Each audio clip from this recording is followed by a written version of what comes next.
Hi Year 5, welcome to Wednesday's English video. Today we are going to be moving on to our new write. We are going to be having a pause week this week, so pausing on that story, and we're going to be having a go at writing a mini newspaper report. So without further ado, today, where's my slides? We are going to be focusing on our grammar focus for this week. So we're going to be looking at using relative clauses. We like relative clauses, we're very good at them. Okay, so today's lesson should be nice and straightforward for us. Okay, how? By retrieving old learning. We've already done relative clauses. We did them when we described, no, we didn't. We did them when we wrote our Anglo-Saxon leaflets. So cast your mind all the way back to last half term when we did our Anglo-Saxon leaflets. We actually did relative clauses back then. How did we, no, I've already done that. What are you on about, Miss Higgins? Why? So we can add extra information about the subject. Okay, so today's going to be our rainbow grammar lesson, looking at relative clauses. And the reason why we're going to be doing relative clauses, fast forward to the future, to Friday, is that we are going to be writing a mini newspaper report, and it's going to be all about the events that happened in the village. So we had Mina and her bailiffs, who were the people who came to collect the rent, turn up in the red pickup truck, and they came to raid the house. And then as a result, Asha and Jeevan decided to run away to go and find Asha's father, who was working away in the city, to see if they could bring him back and pay the rent.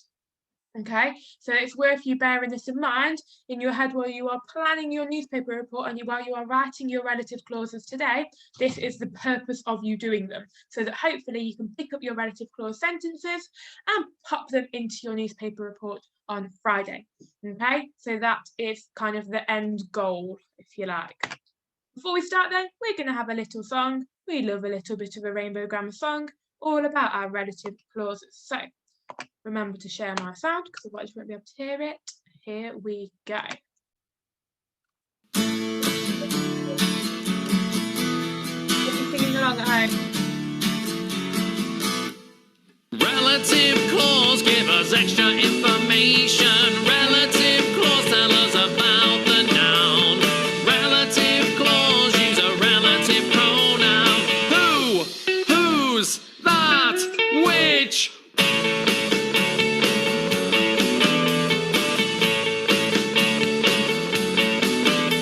The dog who smells lives at 22 Pineapple Road. My mum, who is evil, puts diamonds all over her face.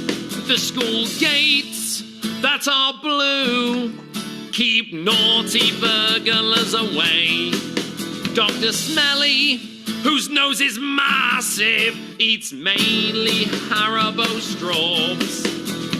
Relative clause give us extra information. Relative clause tell us about the noun. Relative clause use a relative pronoun. Who, whose, that, which.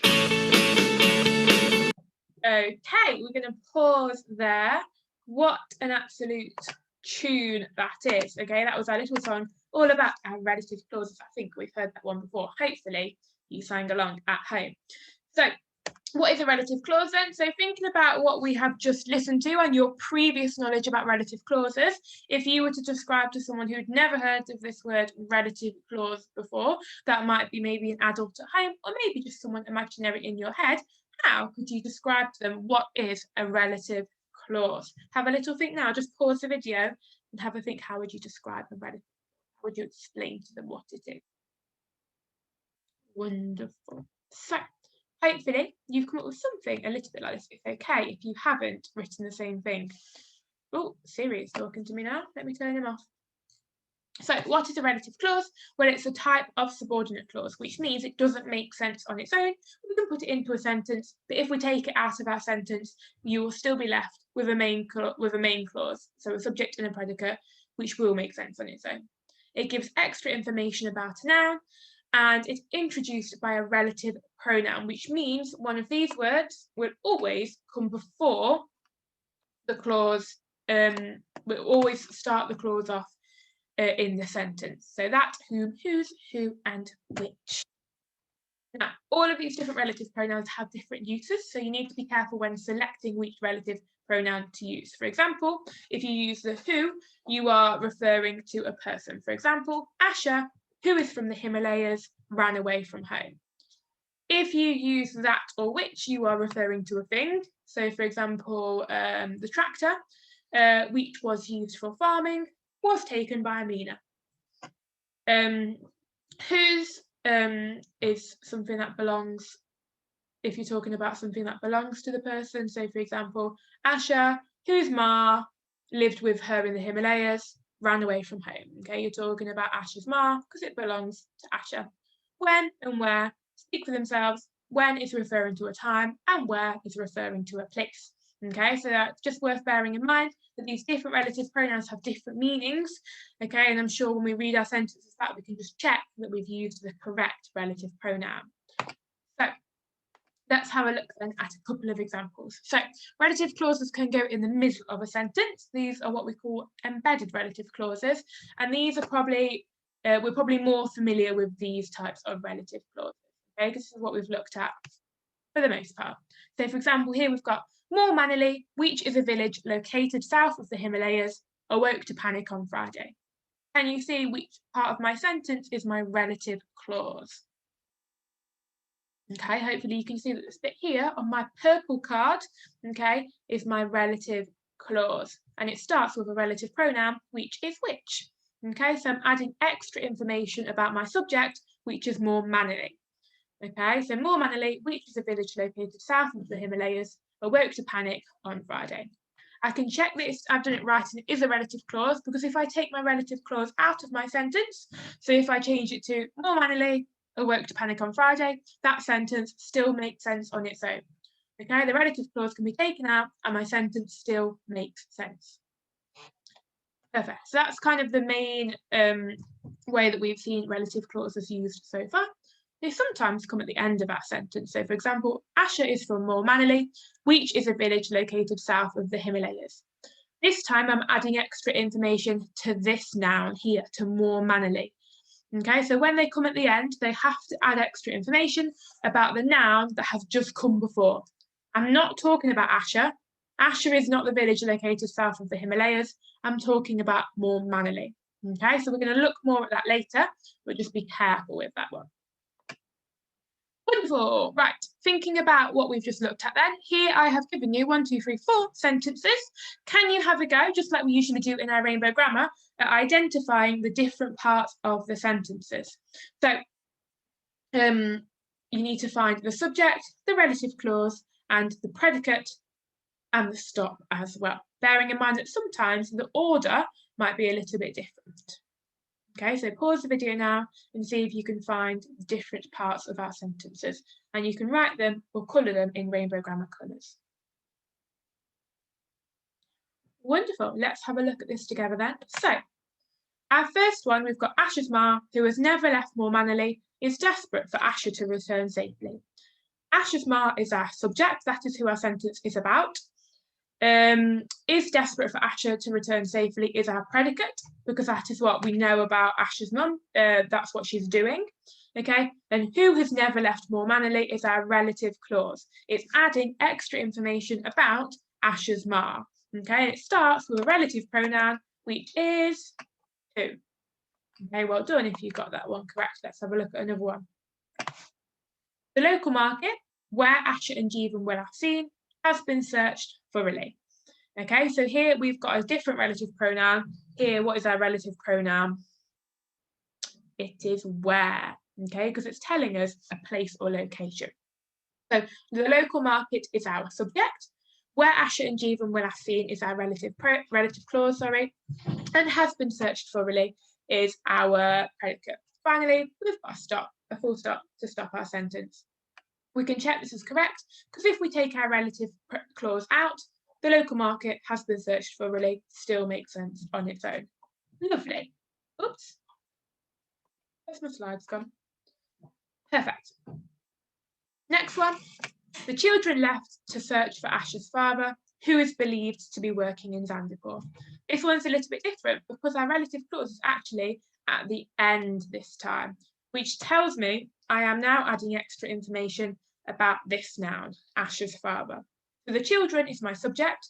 Left to search for Asher's father is my predicate. I could stop my sentence there, it would still make sense. But I've used a relative clause, who is believed to be working in Zandipur, to add extra information about Asher's father. And my relative pronoun is final one then. Asher's tractor, which the family relies upon, has been seized by the bailiffs. Asher's tractor is my subject. Has been seized by the bailiffs is my predicate, and which the family relies upon is my relative clause. Okay, which the family relies upon is adding that extra bit of information about the tractor. Okay, my relative pronoun is which. Well done if you got those correct. I've had a go now at writing my own rainbow grammar sentences, which you have then put onto cards. Now I have given you parts of a rainbow grammar sentence. Okay, I've given you a subject and a predicate. In fact, I might just show you, just to give you a little bit more help if you need it. Okay, I've given you the subject. So for example, here the subject is Asher. I've given you the predicate. So here the predicate is ran away from her home in Moor Mannerley yesterday, and I'm hoping this is actually showing up on your screen. I've given you the stop. However, I am missing out of my sentence. Oh, I've lost my purple. I have to make a new purple in a minute. My relative clause. So your job now then is to add a relative clause that's going to add extra information about the subject.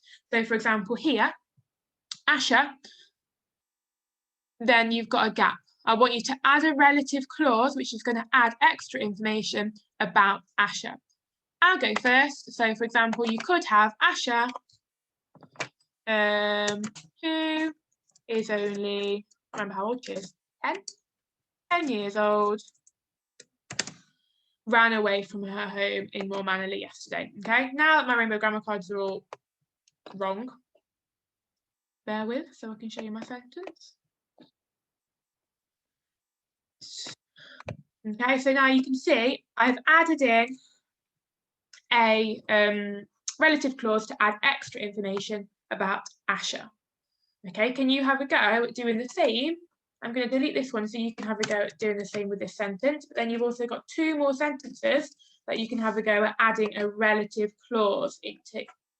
Pause the video now and have a go, not forgetting that either side of your relative clause you need your commas. Okay, pause the video and then we'll have a look at these together. Perfect. So we've already had a look at the first one together. So Asher, we went with who was 10 years old. You could have gone for something else. You could have gone for who was very worried about her family, or who wanted to find her father, maybe. Okay. Ran away from home yesterday. Ran away from her home in Moor Mannerley yesterday. Okay, so can you see how we've taken a subject and a predicate and we've added extra information about that subject using a relative clause? Now we know a bit more about Asher. This one then, Zandipur is over 100 miles away from Moor Mannerley. So here then we might want to add a bit more information about Zandipur. Now, Zandipur is a place, so I'm probably going to use that relative pronoun where. Okay, so where Asher's father works. Okay, that could be what you use to describe it, to give the reader a little bit more information about Zandipur. That links to our story as well, because the reader might be thinking, well, what's the link to Zandipur? Why are we there? Okay, and it's because that is where Asher's father works. Okay, you could have gone for something different. Finally then, the family's farm blah, blah, blah, has been threatened by bailiffs. So here you were adding a bit of extra information about the family's farm. So for example, it could have been which, probably going to be which, your relative pronoun, could be where, which they rely upon for income. Okay, they could rely on the farm to earn money. It could be the family's farm where Asher lives has been threatened by bailiffs. Okay, so you've added a bit of extra information to tell the reader a little bit more about the farm. Okay, to tell them why the farm is so important. Hopefully you've had a go and you've been successful in adding some relative clauses there into your sentences. What I'd like you to have a go at doing now is writing 3 of your own sentences. Now, I've just put these on here. I'll show you them in a minute. To help you with some ideas if you want to.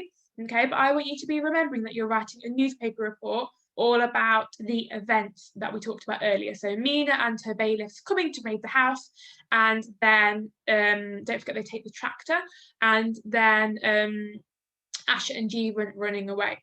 So I want you to write 3 of your own sentences, okay, preferably on Rainbow Grammar colours if you have them at home, so I can see that you recognise the subject, the predicate, and the stop, okay?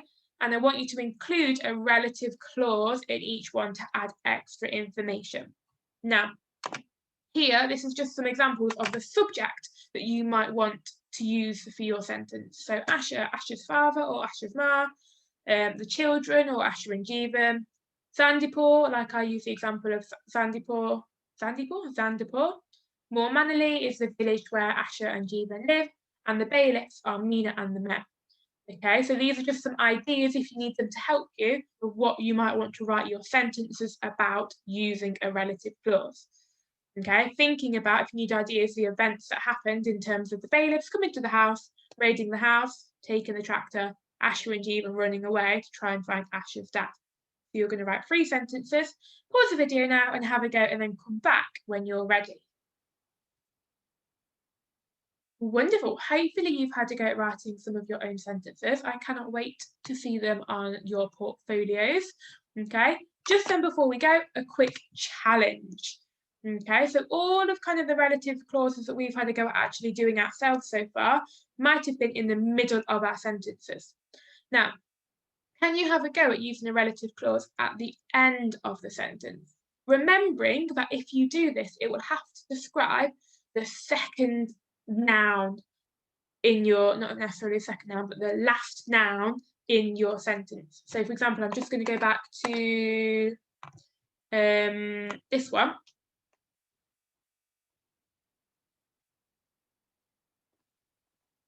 Oh, I've just got one sentence. I'm just going to go back to this one here that I've highlighted. The children left to search for Asher's father, who is believed to be working in Zandipur. Can you see here how we've got the subject, we've got the children, they left to search for Asher's father, that's the predicate, and then the relative clause is, who is believed to be working in Zandipur. This relative clause is not adding extra information about the children. It's adding extra information about Asher's father, the last noun in the sentence. Okay, can you see that? So the children left to search for Asher's father, who is believed to be working in Zandipur. My relative clause is it's adding extra information about this noun here, Asher's father. So just bear that in mind when you're having a go at writing your sentence. If you're confident with that, off you go. If you need a little bit more help, stay on the video and I'm going to give you a gap fill sentence to have a go at completing the relative clause for. So hopefully, if you're confident, you've gone now. If you need a little bit more help, here is an example that you might want to use to complete the sentence. So the villagers have been frantically searching for the children. Can you finish this sentence off by using a relative clause to tell me more information about the children? So the villagers have been frantically searching for the children who give me a bit more information. Okay, so if you need that extra little bit of scaffolding, there you go. There is a sentence for you to have a go at finishing. Wonderful. Fabulous. So that is going to be the end of our lesson today. Please make sure you send us your sentences on Portfolio so we can check how you're getting on. And please make sure as well that if I give you a little bit of feedback on your sentences, you have a go at going back to correct it as well, even if that is tomorrow when you're doing your work again. Keep going, you're doing amazingly, and we will see you tomorrow. Goodbye.